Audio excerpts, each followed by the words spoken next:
आ गई मूवीज तो ये भी देखते हैं, बट ज्यादातर अजीत, राजकुमार और पुराने जमाने की मूवीज देखते हैं, इतनी शायद कि उनके पास एक से एक डायलॉग याद है। मुझे याद है पिछली बार कौन सा? राजकुमार का एक डायलॉग मारा था राजकुमार का, शायद। यस। बहुत सुशील जी ने बहुत मूवीज देखी हैं अपने समय में, और 70-80s के सारे हिट मूवीज के डायलॉग भी उनको याद रहते हैं। आज की बातचीत किस डायलॉग के साथ करेंगे Sushil ji? Good afternoon. Good afternoon. आज की बातचीत कौन से फिल्म के, कौन से हीरो के या विलेन के डायलॉग के साथ शुरुआत करना चाहेंगे आप? देखिए, फिट तो यहाँ पे बहुत सारी बातें हो रही हैं, पर कुछ डायलॉग शेयर बाजार भी मूवीज को दे दे, क्या पता।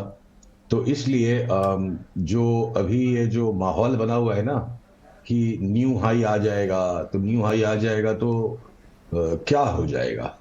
न्यू हाई आ जाएगा मतलब वो ऑटोमेटिकली बाई हो जाएगा और मल्टी ईयर बुल मार्केट शुरू हो जाएगा।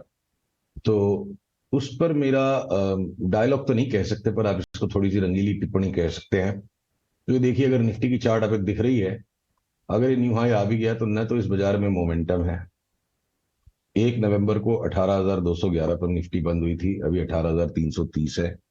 तो करीब करीब ½ % निफ्टी ऊपर है और करीब करीब 2% बैंक निफ्टी ऊपर है 1 नवंबर के भाव से। ये हम गोल गोल घूम रहे हैं, ना तो मोमेंटम है, वॉल्यूम डिक्लाइन होता जा रहा है, ब्रेथ बिल्कुल खत्म हो गया।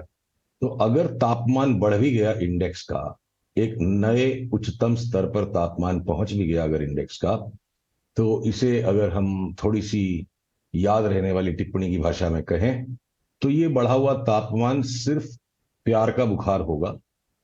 बाकी के जो सारे सिम्टम्स है ना, इसमें कोई मलेरिया, कोई टाइफाइड, कुछ नहीं है।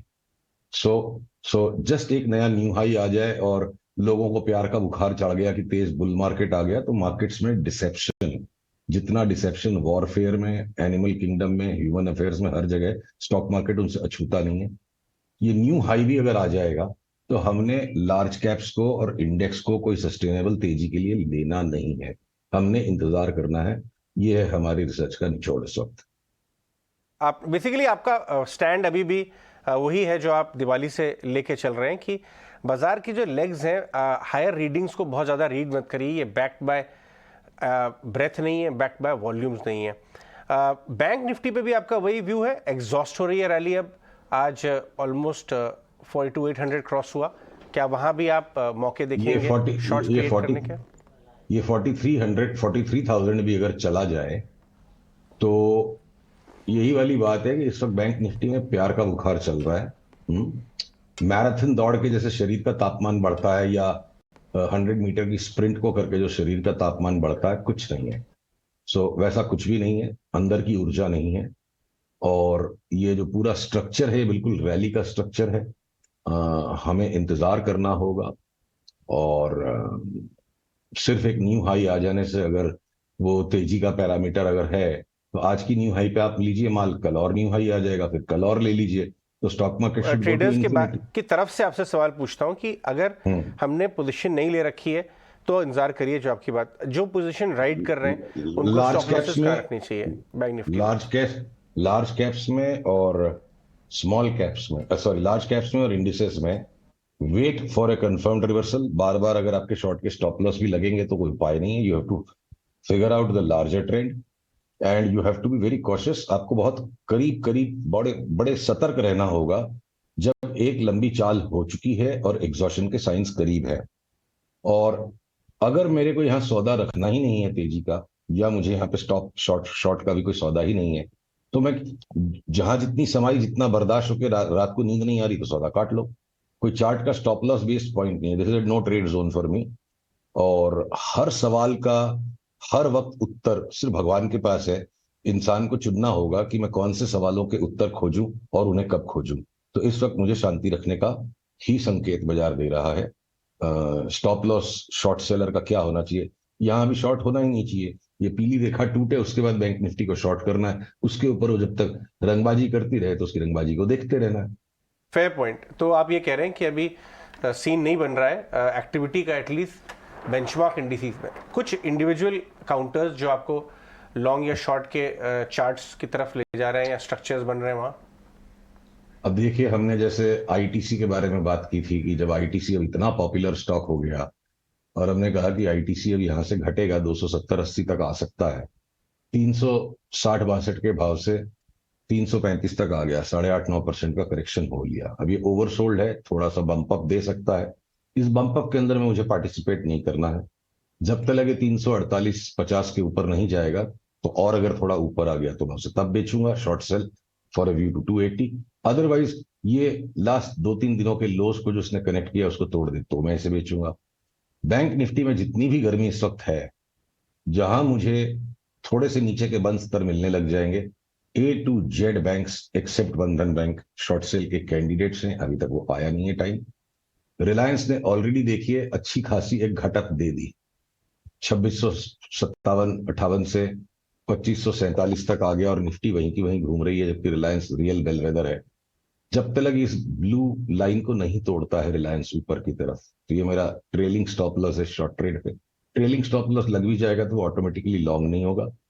वापस कहीं मुझे एक रिवर्सल का सिग्नल मिलेगा तो मैं इसे बेचूंगा। मैं इसको 2300 तक के लिए देख रहा हूं।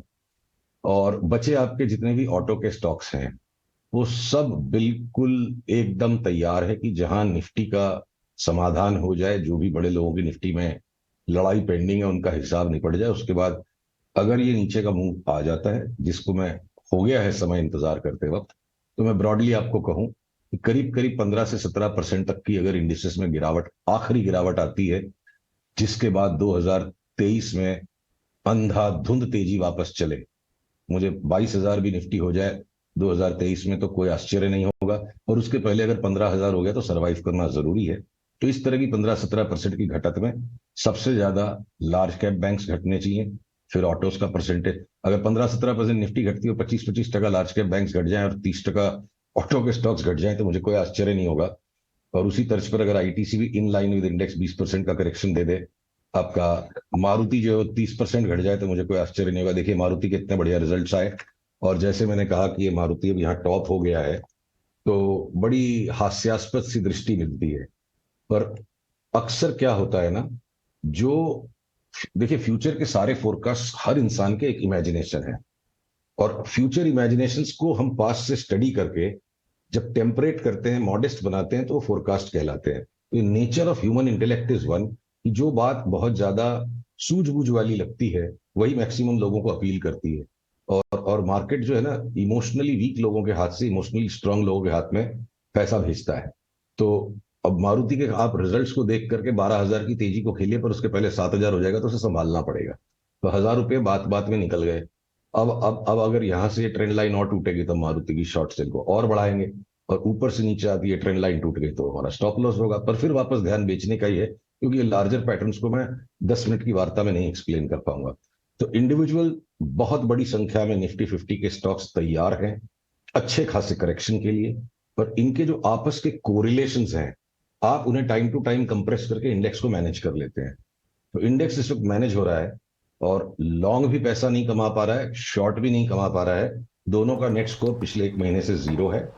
और जब बड़ी चाल बन जाए तब इनमें ट्रेड करेंगे। दुनिया भर के बी ग्रुप स्टॉक्स, जैसे हमारी पिछली बार भी बात हुई थी, उनको इंडेक्स के साथ चलना जरूरी नहीं, बी ग्रुप पहले ही समेट दिया गया है। तो अगर किसी कारण ये 15% 17% का निफ्टी करेक्शन बन बैठता है, और जो भी बी ग्रुप के स्टॉक्स आपको निफ्टी से कम घटते नजर आए, इसका मतलब उनमें रिलेटिव स्ट्रेंथ बहुत बड़ा है। बहुत सारे स्टॉक्स के नाम मैं आपसे डिस्कस कर चुका हूं।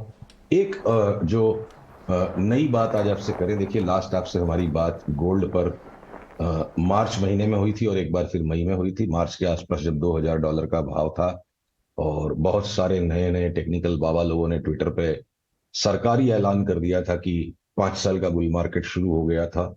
तो हमारी कोई बात नहीं, हमें जो चार्ट बोलती है हम वो बोलते हैं, और हमने 1600 का व्यू जब लिया था तो आश्चर्यजनक तरीके से वो 1600 गिर लिया। अब यहां से जो गोल्ड में नई चाल बनना शुरू हुई है, राइट अवे इस पे कोई एक ही दिन में सौदा बिठा लेने की बात नहीं है, और संभवतः गोल्ड ने ये जो न्यूनतम नीचे के स्तर बनाए 49,000 के, और डॉलर टर्म्स में 1600 के, तो हम इसको कवर करेंगे अब आपके साथ रेगुलरली कि पैटर्न बनना एक शुरू हो गया है कि कौन से पुल बैक के लेवल पर एंट्री बनाई जाए। रोज रोज की ट्रेडिंग की बजाय अगर पोर्टफोलियो में गोल्ड का एलोकेशन कुछ लोग बढ़ाएं, जिसमें हम भारतीय सबसे आगे हैं, तो मुझे कोई आश्चर्य नहीं होगा कि 2023 की दिवाली तक, क्रिसमस तक, अगर गोल्ड $2,400 भी बिक जाए, हमारी रूपी डॉलर की अनसर्टेनिटीज को लेते हुए मैं 50% की प्राइस राइज गोल्ड में इंडिया में आ जाएगी ये नहीं कह सकता। हो सकता है यहाँ 30-32% तक की तो राइस बन सकती है, फेज लैग रहता है। तो एक आने वाले समय में अगला 1 साल गोल्ड के लिए बड़ा रोचक लग रहा है। और अगर ये 40-50% तक की राइस गोल्ड में और इंडिसेस के करेक्शन के बाद वापस उनमें भी 50% तक की राइस दिखती है, तो वो पूरी तरह से पैटर्न्स लॉक इन नहीं हुए। इस तरह के राइजेस कमोडिटीज में और इक्विटीज में वापस एक ही सूरत में संभव हो पाएंगे कि multi year top dollar index में बन जाए, जो अभी तक नहीं बना है। तो देखते हैं अगले महीने 1.5 महीने में कैसा पिक्चर बनता है बाजार का। और इस बीच में सिर्फ शेयर्स के साथ ऑब्सेस्ड रहने के बजाय मैं एक सुझाव दूंगा आपके दर्शकों को कि अब गोल्ड को भी रेगुलरली करीब से देखें, इसमें अच्छे बड़े मौके अगले 1 साल में बनेंगे। बहुत शानदार सुझाव आपने दिया सुशील जी, बहुत ही डिफरेंशिएटेड व्यू। इसीलिए हम आपके साथ रोज की बर्रा की ट्रेडिंग वाली बातें नहीं और weekly, monthly, 6 monthly positional view लेते हैं। आप काफ़ी अच्छा डिफरेंशिएटेड कंटेंट लेके आते हैं, जैसे अभी कोई गोल्ड की बात नहीं कर रहा, बात एकदम सही है। बहुत बहुत शुक्रिया आज हमसे बात करने के लिए। धन्यवाद जी।